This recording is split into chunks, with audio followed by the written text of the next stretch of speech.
Sir,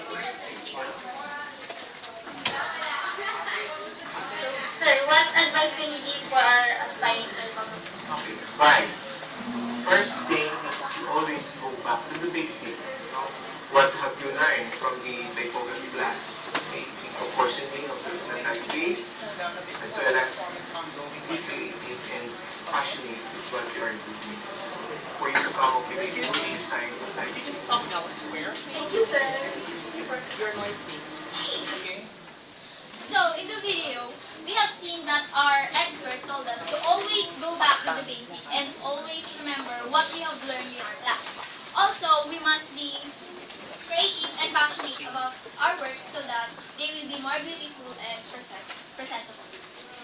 So, now let's proceed to our discussion. First, we will discuss about the kinds of typography.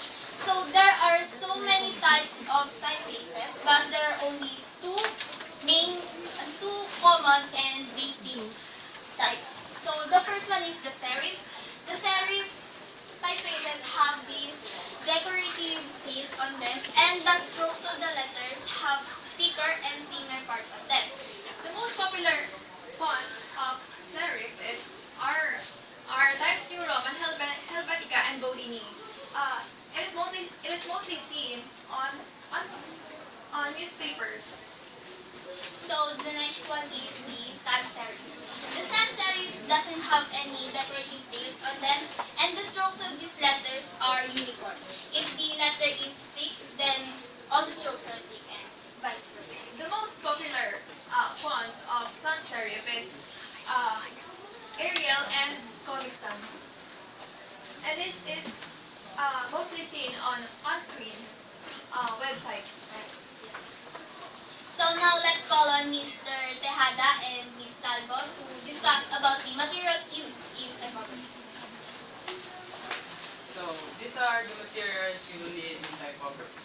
First is paper. Paper is very necessary in typography.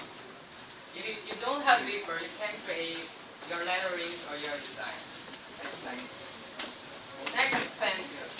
Using pencils, you can plan or you can sketch your preferred designs or your preferred letterings. By the way, pencils are numbered or lettered to tell us how hard the letter is.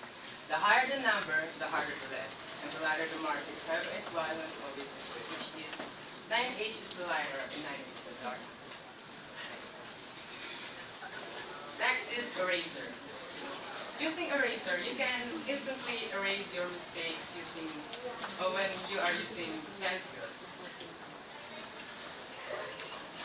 Ink and pen, unibits or microns. Just like pencils, unibits and microns are numbered to tell us how thick the ink is. The higher the number, the thicker the ink. The fountain pen. A fountain pen is a nib pen that, unlike its predecessor, the nib pen, contains an internal reservoir of water-based liquid ink. The pen draws ink from the reservoir through a feed to the nib and deposits it on paper by a combination of gravity and capillary reaction. And now, this is my illustrations. And in these illustrations, I use some basic letters and sometimes to manipulate the letters to make it more unique and more creative. And to test your creativity in creating a letter, let's have an activity. So may we call on a volunteer? Okay, thank you, Miss Mia.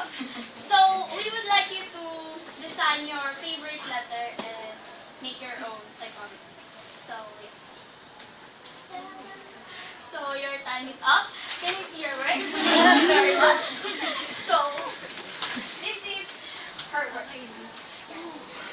She designed a letter B, and it looks like three roots.